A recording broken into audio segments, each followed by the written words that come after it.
Long ago, in a cold northern village called Frost Hollow, tucked away between snow-covered mountains, lived a gentle young girl named Elena. She had soft brown hair, bright, hopeful eyes, and a heart kinder than anyone else in the village. But Elena's life was steeped in sorrow. Her mother had passed away from a fever when she was just a little girl, leaving her in the care of her father, her stepmother Lady Marwen, and two stepsisters, Astrid and Sigrid. To them, she was more of a servant than a family member. Lady Marwen was as strict and cold as the winter wind.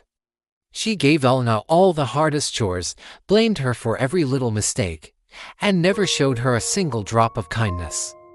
Yet, Elena never complained. She worked in silence, holding on to a small hope that one day, her life would change for the better. One early morning, while frost still blanketed the ground, Elena walked with her father into the birchwood forest. They were there to collect sap from the tall birch trees, which they would sell at the market. Elena sat beneath one of the trees, nibbling on tiny forest blueberries and watching her father climb high up the trunk to tap the sap. Suddenly, she heard a loud, sharp crack. Before she could even react, her father lost his grip. He fell, branches snapping beneath him, until he hit the frozen ground with a terrible thud. "Father, father, please," Elena cried, rushing to his side. She held his face, shook him gently, and called his name over and over again. But he didn't answer. Her heart shattered as soft snowflakes began to fall around them, like silent tears from the sky. After her father's burial, Lady Marwen's true nature was revealed. She stopped pretending to care at all. Every morning, she forced Elena to wake before the sun rose to chop firewood, feed the chickens, clean the entire cottage, and gather herbs from the forest. Meanwhile, her own daughters, Astrid and Sigrid, would sit comfortably indoors, brushing their long golden hair and sipping warm honey tea. When Elena asked if she could continue her schooling, Lady Marwen glared at her with cold, sharp eyes. "School, for you? You are here to work. Be grateful you even have a roof over your head." From that day on, Elena did exactly as she was told. She carried heavy baskets, washed muddy clothes in the freezing stream, and often went to bed hungry because Lady Marwen believed that punishment built character. Elena grew pale and thin. But her heart, somehow, stayed gentle and kind. One quiet Sunday afternoon, Astrid went to the well to fetch water in a new clay jug. On her way, she slipped on a patch of ice, and the jug crashed to the ground, shattering into 100 pieces. Fear flashed across her face. She knew her mother would be furious. Then, a wicked idea came to her. She ran home, crying loudly, and shouted, "Elena pushed me." She was upset and she broke the jug. Lady Marwen believed her daughter without a second thought.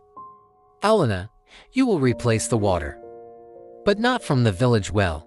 You will go to the forbidden stream." Elena froze in horror. Everyone in Frost Hollow knew the rule. No one was to fetch water from that stream on a Sunday, because that was the day the forest spirits rested. To disturb them was to bring a curse upon yourself. But Lady Marwen didn't care. "Fill every single jug in this house before sunset," she ordered sharply. "And if you return empty-handed, you will go without food for 3 days." With trembling hands, Elena picked up a heavy water jug. A cold wind rushed through the trees as she walked deeper and deeper into the birchwood forest.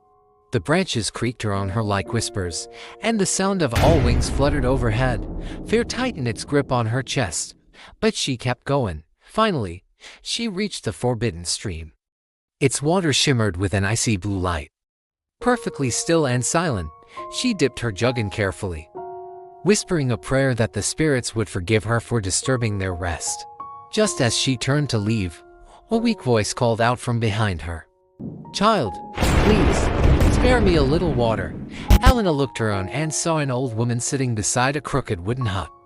Her clothes were patched, her hair was as white as snow, and her hands trembled.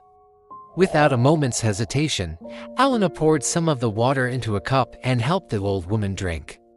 Then, she filled the old woman's own small pail, even though her own fingers were numb from the cold. The old woman smiled warmly. "You are a kind soul, my dear." She pointed toward her hut. Inside, you will find two chests, one large and one small.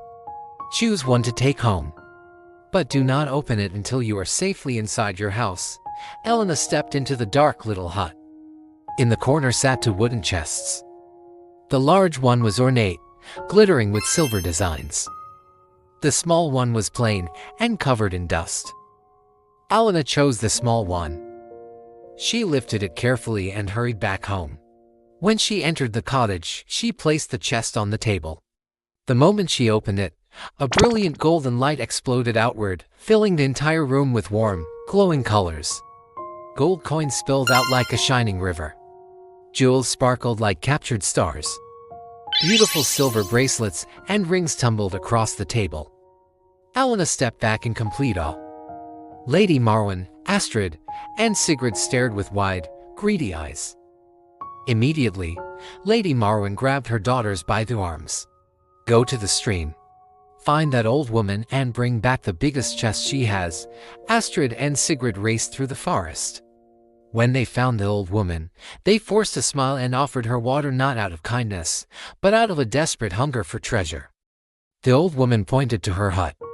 "Choose a chest," she repeated softly. "And open it only when you are home." The sisters rushed inside and snatched the large, shiny chest. But the moment they opened it back at the cottage, a swarm of black beetles, hornets, and bats burst out, filling the house with chaos and shrieks. The insects stung and bit the sisters, chasing them outside into the cold. Lady Marwen screamed as the creatures tore her clothes, ruined her precious sewing tools, and smashed all of her dishes. By sunset, the once proud cottage was in ruins. With the treasure from the small chest, Elena became one of the most respected young women in Frost Hollow. She bought a warm stone cottage near the forest and filled it with books, food, and kindness. She helped the poor, supported widows, and shared her food with lonely travelers. She never forgot where she came from, or how kindness had been the key to saving her life. As for Lady Marwen and her daughters, they became known throughout the village as the family who lost everything because of their greed and cruelty. They lived the rest of their days in shame, always remembering the day they tried to claim a magic that was never meant for them.